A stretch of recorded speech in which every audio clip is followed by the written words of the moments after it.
Bien, seguimos con el temario de peones del Ayuntamiento de Sevilla. Vamos por los elementos constructivos. Llamaremos así a las principales partes de las que se compone una construcción. En este manual lo dividiremos en 6 partes. 1. Cimientos. 2. Estructuras. 3. Cerramientos. 4. Particiones, tabiques. 5. Revestimientos. 6. Cubiertas. 1. Cimientos. Son los elementos que forman la base de la construcción y que se encargan de transmitir el peso de la misma al terreno, sin que sufra deformaciones ni movimientos que afecten a su estabilidad. De una buena cimentación depende la duración del edificio. Las cimentaciones más usadas son las zapatas, usadas en construcciones no muy grandes, y los pilotes para edificios de gran porte. 2. Estructuras. La estructura es el esqueleto del edificio, es decir, las partes que lo sostienen y resisten todos los esfuerzos. Lo más normal es que la estructura sea de hormigón, en menor medida de acero y en algunas ocasiones de madera. Los elementos principales que componen la estructura son: forjado. Es el elemento horizontal que hace de suelo o de techo. Lo forman las viguetas, bovedillas y el hormigón que las recubre. Viga. Es el elemento horizontal que sostiene el peso de los forjados y que está apoyada en sus extremos. Normalmente son de hormigón, metálicas y más raramente de maderas. Pilar. Es el elemento vertical que sostiene todo el peso de las vigas, es decir, de todo el edificio. Normalmente, si es de hormigón, se llama pilar. Si es de acero, soporte. Si es de madera, pie derecho. Y si es de piedra, columna. Arco. Es la estructura curva que cierra un hueco entre dos pilares. Tienen la misma función que una viga. Bóveda. Es la estructura curva que cierra una superficie entre varios pilares o muros. Bien, aquí en este dibujito nos pone: esta es la clave, dovelas, y luego aquí cúpula de media naranja y cañón seguido. Muro. Es el elemento vertical continuo que soporta el peso de los forjados. También existen los muros de cerramiento.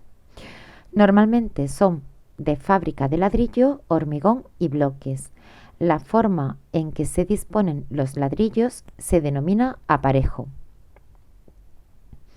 Principales tipos de muros: muro verdugado, muro aparejado, muro doblados, muro capuchino, muro apilastrado. Denominamos aparejo a la forma en que se disponen los ladrillos, bloques, piedras, etc., formando sus llagas y tendeles un determinado dibujo.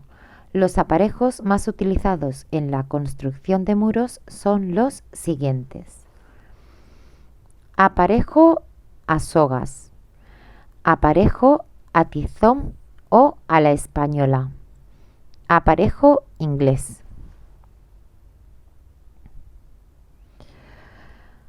Aparejo a sardinel o rosca, peldaños. La forma de denominar a los muros, según su grueso, depende del número de pies que tenga de espesor. Un pie se corresponde con la longitud de la soga. Así, un muro de un pie tendrá un espesor de entre 24 y 29 centímetros, dependiendo del ladrillo. También se utiliza frecuentemente la expresión asta en lugar de pie. Un caso particular son los muros de medio pie, a los que se les conoce normalmente como citaras. Muro de medio pie o citara. Muro de un pie. Escaleras. Aunque no forma parte del armazón estructural, se suele realizar a la vez que el resto de la estructura. Por eso la englobamos dentro de este apartado. La escalera es el elemento constructivo que se utiliza para acceder a superficies que están a distinta altura.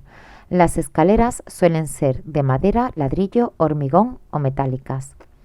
Las partes principales de una escalera son zanca, viga resistente que puede ir en el centro o a los lados de la escalera. Peldaño, cada una de las partes de los tramos de una escalera en la que se apoya el pie para subir o bajar. El peldaño se compone de huella y tabica. La huella es la parte horizontal del peldaño y la parte vertical se denomina tabica o contrahuella. La medida más adecuada del peldaño es de 17 centímetros para la tabica y 29 centímetros para la huella, aunque oscila según los casos. El peldaño suele ir revestido o no. En el peldaño destaca el saliente frontal de los escalones, llamado nariz o bocel. Cuando este saliente está realizado con un listón de madera o metal, se le llama mamperlán. Zanquín, rodapié de la escalera. Arranque, comienzo de la escalera. Meseta, superficie horizontal entre dos tramos. Desembarco, final de la escalera. Tramo, conjunto de peldaños entre dos mesetas. No más de 10 o 12 peldaños. Bien, esta es la viga o zanca. Esta es la huella, o sea, todo lo de aquí. Esta es la tabique o contrahuella. Esta es la nariz o bocel. Bien, cerramientos. El cerramiento es la operación de cerrar los huecos que quedan en la estructura. Por ejemplo, el hueco entre pilar y pilar. El cerramiento cumple la misión de proteger el interior de la vivienda de las inclemencias del tiempo. Por tanto, debe aislar tanto térmica como acústicamente. En la actualidad, el sistema de cerramiento más usado es el muro de ladrillo. También son muy usados los bloques de hormigón.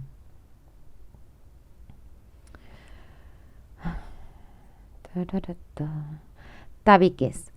Un tabique lo podemos definir como aquel elemento que separa dos espacios en un local y que por lo común no soporta cargas de la estructura. El material que forma el tabique es muy variado y depende del uso que tenga el local. Se suelen instalar de un tipo o de otro.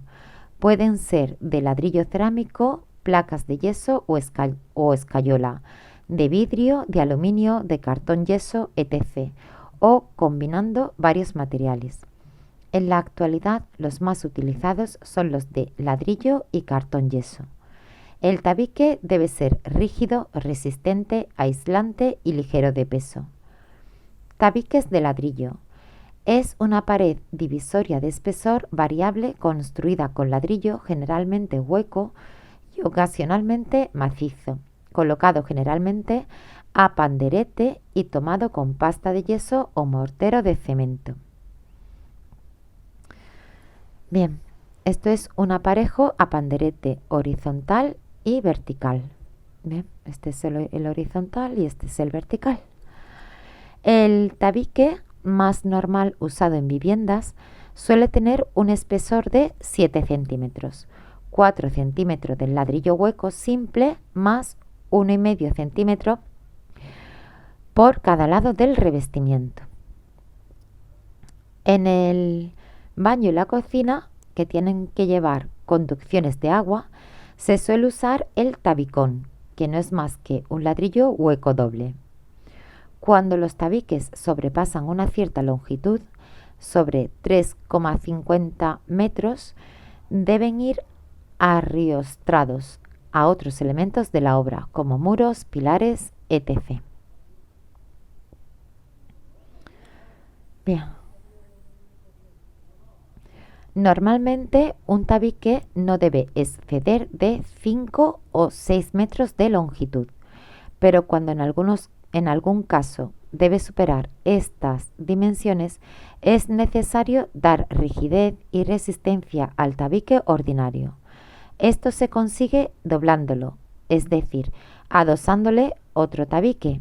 El tabique que se adosa al primero u ordinario se realiza como si se hiciera un aplanado a este, empleándose ladrillo de la misma clase o de otra y colocando en diagonal.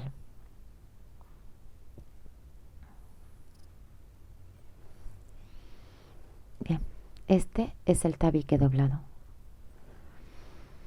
Tabiques de vidrio. Estas baldosas de vidrio se toman con mortero de cemento, Portland u otros adhesivos formando juntas no inferiores a 5 milímetros de espesor. Para la construcción de tabiques translúcidos se emplean unas piezas huecas, baldosas, pavés, construidas a base de vidrio, con unas características especiales para garantizar la unión, rigidez y resistencia de los tabiques. Tabique de cartón yeso. Se trata de un sistema de tabiquería formado por estructura de perfil laminado galvanizado sobre la que se atornillan unas placas de cartón yeso por ambas caras, entre la cual se puede colocar el aislante que se precise si se cree necesario para el uso que se le va a dar al mismo, permitiendo colocar canalizaciones de fontanería como instalaciones eléctricas. La estructura metálica va fijada a las paredes y al suelo y techo y constituyen el soporte para el montaje de las placas. 5. Revestimientos. Definimos el revestimiento como la colocación de una capa de diferentes materiales específico con el propósito de proteger, por ejemplo, del agua y o adornar una superficie. Según el tipo de material que empleemos en el revestimiento, lo dividimos en revestimientos continuos. Se ejecutan en obra y están formados por un aglomerante y un material añadido. Son los enfoscados, enlucidos, guarnecidos, tendidos, alquitranes, etc. Revestimientos discontinuos. Están formados por materiales prefabricados que se adhieren de distintas formas al soporte. Son baldosas, azulejos, maderas, etc. Los revestimientos se clasifican según su lugar de colocación en revestimientos horizontales, revestimientos de suelos, revestimientos de techos, revestimientos verticales, revestimientos de paredes. Revestimientos horizontales, revestimientos de suelos. Los revestimientos de suelos más toscos se emplean en exteriores y naves industriales sobre todo. Los más importantes son los siguientes. Pavimento de empedrado. Sobre una base de mortero de cemento se colocan grandes gravas entre 50 y 100 milímetros de diámetro. Pavimento de adoquines, pavimento formado por piezas regulares de piedra u hormigón prefabricado. Se coloca sobre un lecho de arena o de mortero de cemento Portland. Pavimento de hormigón, solera, consiste en una capa de 8 a 10 centímetros de hormigón en masa o armado. Aunque hay multitud de materiales para revestir suelos de interiores de edificios, se suele recurrir a las baldosas. Las más comunes son las de terrazo, mármol, granito, grés, etc. También son frecuentes los revestimientos de madera como el parquet, y mucho menos frecuentes son el linóleo, gomas y moquetas. Revestimiento de techos.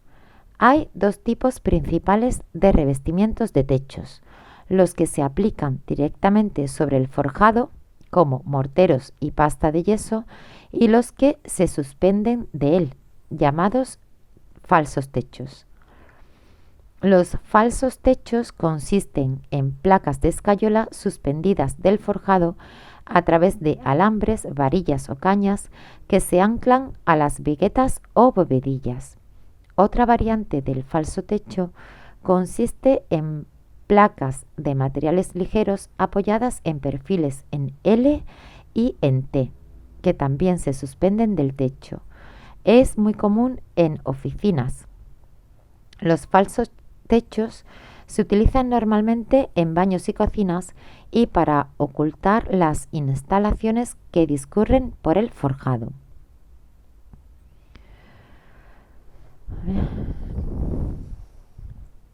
Revestimientos verticales. Revestimientos de paramentos. Hay tantos materiales que se usan en construcción para revestir paredes que solo podemos hacer referencia a los más comunes. Guarnecidos, enfoscados y enlucidos, de la misma forma que se explican en otros apartados de este manual. Alicatados, revestimiento a base de azulejos. Chapados, revestimiento a base de chapas o placas de piedra, madera, corcho, metal, etc.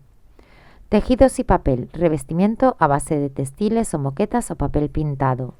Pinturas, revestimiento a base de distintos tipos de pinturas para embellecer y proteger la pared. Cubiertas. Una definición simple de cubierta es sistema de cierre en la parte superior de una construcción. También es la parte exterior de la techumbre de un edificio. La cubierta debe garantizar la impermeabilidad y el aislamiento del edificio. Debe ser en general ligera para evitar sobrecargas, impermeable a la lluvia o nieve, aislante, resistente a los choques y al viento e incombustible. Según su forma, las cubiertas se dividen en planas e inclinadas. Cubiertas planas son aquellas con una pendiente no mayor al 5%. Las cubiertas planas se subdividen en transitables, que son las cubiertas que permiten el uso y permanencia de las personas en ella. No transitables, no permiten el uso y permanencia de las personas en ella, aunque sí se pueden pisar para labores de mantenimiento. Cubiertas inclinadas son aquellas que tienen una pendiente mayor del 5%. En general, estas cubiertas no son transitables. A las cubiertas anteriores también se las llama azoteas. En caso de tener una inclinación mayor del 15%, se las conoce como tejados. Las azoteas transitables se suelen terminar con un ladrillo fino, las azoteas intransitables con grava y los tejados con tejas.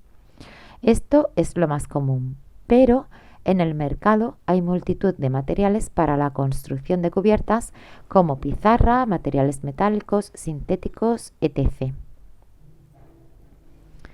Bien, esto es un ladrillo fino prensado.